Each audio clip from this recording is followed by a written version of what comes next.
little under the weather, but I'm back at it. Getting out here for a little natural vitamin D therapy from the sunlight with Miss Meg. Tell you what, these morning temperatures are so wonderful now, about 77 degrees. Yesterday when I was watering, I noticed that our sweetness melons are setting on. There's 2 set on now that are actually big enough that you know that they're going to make it, and there's more forming. So the squash family is liking this cooler weather, so hopefully that means my spaghetti squash will start making some spaghetti squash soon. Today Mr. Painter is going to give our Malbec grapes some support. For now we're just going to use tomato cages, but he's going to work on a long-term plan for that. Those things definitely are going to be a part of our garden. We're pretty happy about that. They took the heat like a champion. This time of the year I'm waking up and looking at my to-do list. Got lots on that list of stuff to do. Plus I'm still working on those hats for the fundraiser and for some other purposes. But it's going to be a beautiful day. You can only do one thing at a time. And for now, we're going for a walk. Isn't that right, Miss Meg? She's got a little hitch in her step today.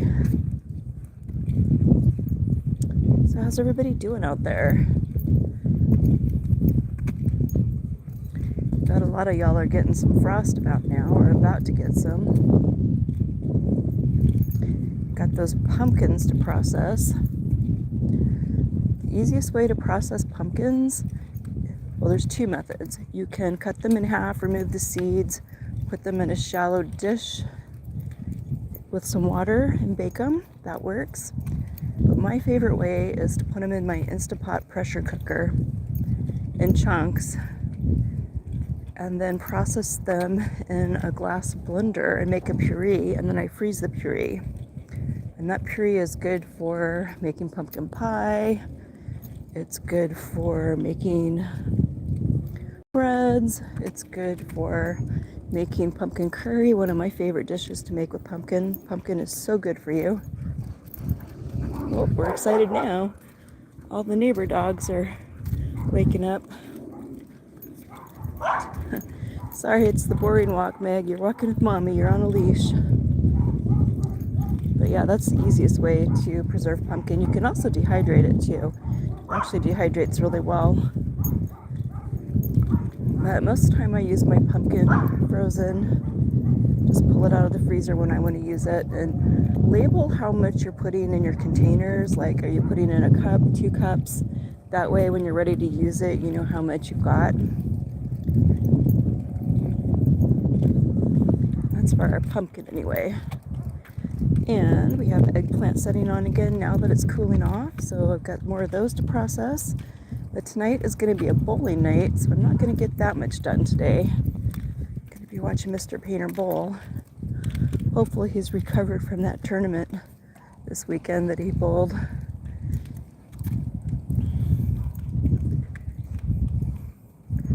It's a beautiful day. I tell you, the high 70s feel pretty darn good when you're in the desert. High 70s with no humidity is awesome. If we were in Alaska, these temperatures would feel hot because there's humidity, but here it's perfect. It feels so good.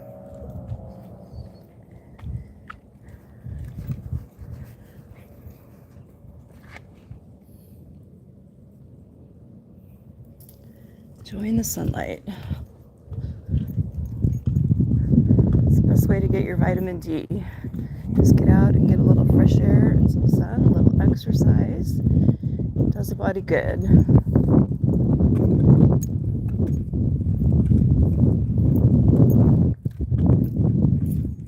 Meg says, I don't care, Mommy. Let's just go. So yesterday morning I noticed we had a cat go over our wall. And back when we were feeding birds and we had bird chicks and stuff in our yard, I wasn't real thrilled to see a cat, but now I'm like, you know what? Eat the rats. maybe this cat's gonna be my new best friend. I kind of wonder if it's feral. There's quite a few feral cats in some areas of Las Vegas. I'm not so sure about Henderson. There's a lot of coyotes here. In fact, yesterday Mr. Painter had the dog walk duty since I didn't feel that great, and they came around the corner and ran right into a coyote, and Meg thought it was a dog and wanted to play with it. That's one reason you got to keep your dog on a leash, right? Because they aren't smart enough to know that coyotes want to eat them. Coyotes are pretty smart. They'll lure dogs out. They'll act like they want to play, and next thing you know, they're getting packed, right? So dogs on a leash or under supervision is pretty important if you live in the desert. But yeah, I'm thinking that cat might help us out a little bit. Take care of some of those rats since we haven't had too much success in catching them.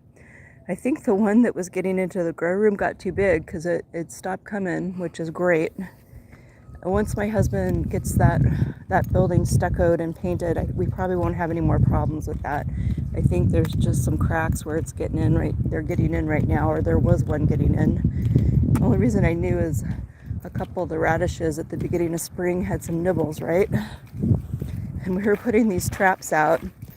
I guess they don't make traps as good as they used to. These black plastic ones my husband bought, they had a well, and the lever that would trigger the trap stuck over the well, and this rat literally ate the cherry all around the pit and left the pit. So we went through about 3 cherries that way, and then my husband changed to a different trap and put cheese in it, and we haven't caught one, so I'm assuming that it just got too big to fit through the crack.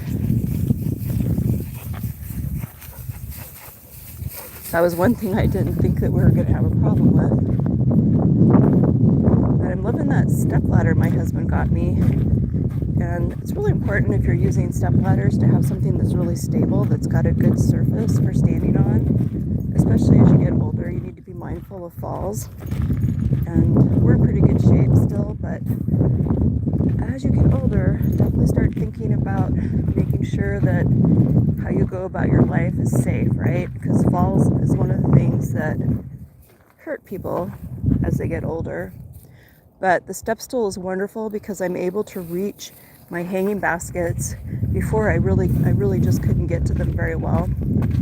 I mean, like just my hand stuck over the top, right? So now I can actually get up above them and see what's in the hanging baskets and take care of them, get rid of dead leaves, treat any issues with bugs. And that spray that I make by soaking garlic, onions, and cayenne pepper, super effective both for the fungus gnats and the spider mites. Because here, that's a real problem. Both of those things thrive in the desert.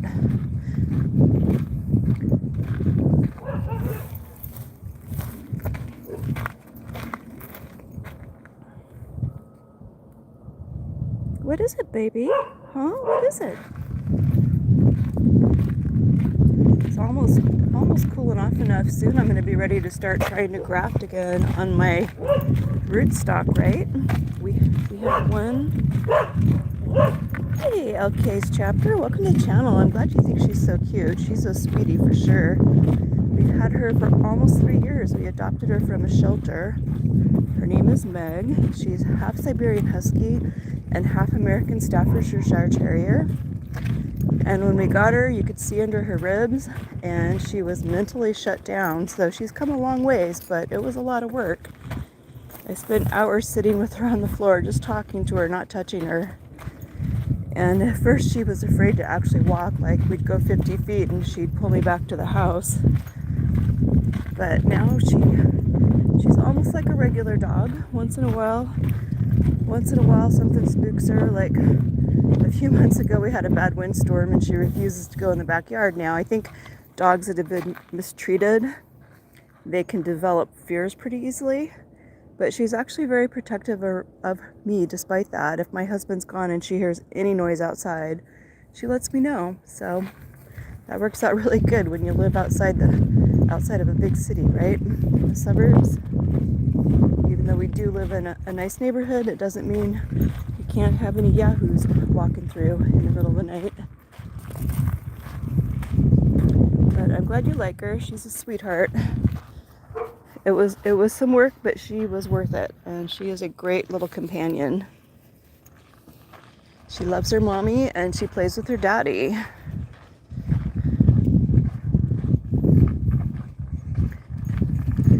Dogs are a great way to get good exercise too, because they always want to go for a walk. It's pretty much win-win. You have to be able to take care of them. Dogs are pretty affordable once you get their initial shots, but every dog gets expensive later in life, so that's one thing to be mindful of. Unfortunately, they don't live long enough. Meg is my third dog that I've had, and it's always really sad when they get old or if they get sick, right? But they're definitely a wonderful companion. I know I sure love dogs. Dogs have been a big part of my life.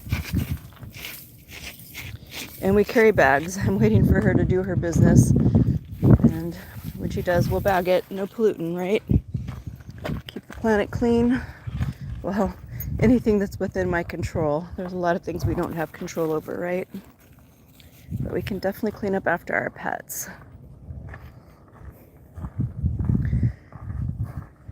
But yeah, it was kind of funny seeing that cat go over the wall. And I thought, you know what? Maybe a wild cat is a good addition to the neighborhood. You definitely have rats in this area. Oops, time to get that bag out. She's getting serious.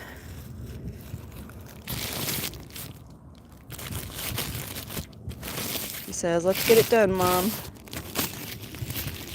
All right, let Mommy get it. Okay, let me get it. All right, wait. Okay, just a minute, I gotta get this.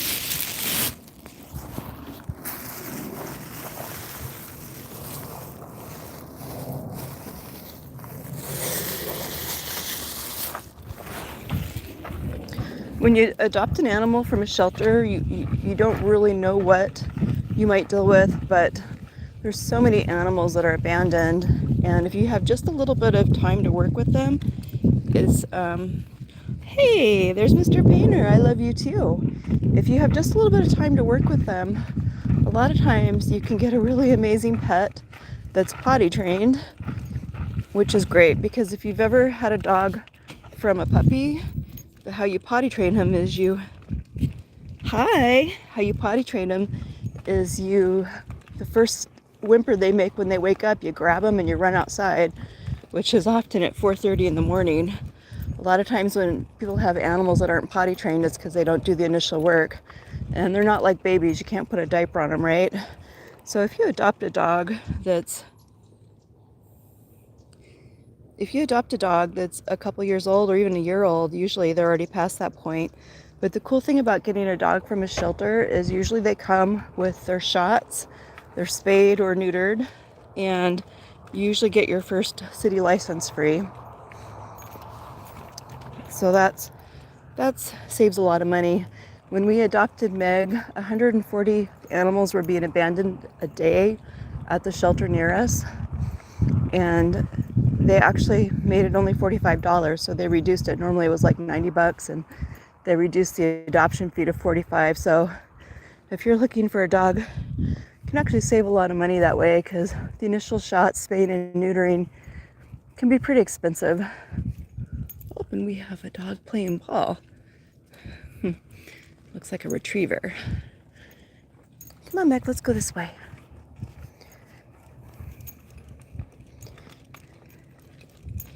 So we're glad we adopted. Mr. Painter, I'm glad you love our baby. Meg is a good girl. And it took a lot longer for her to warm up to my husband, and I think it's because the man mistreated her. In fact, we kind of feel like the man of the house mistreated her and the wife, because when we first got Meg, once she came out of her shell, she felt the need to warn me that my husband was coming into any room that I was in, right? But thankfully she's gotten over that. And if I'm around, she likes to love on Mr. Painter too, which is great for the whole family, because he loves dogs as well. It was a little bit hard for him at first, having a dog that was scared of him, because he was used to having a dog that was kind of his best buddy. But You just have to have a little patience and time. Don't take it personally, right? And just know the dog's on a journey and you're on a journey with your dog. That's how it worked out for us anyway. Time and patience. And it's been about 3 years and she's pretty normal now, so glad you agree with me. Well, it's a beautiful day. Sure appreciate some of y'all joining us today. Glad you love our puppy. Have a blessed day. Thanks for watching.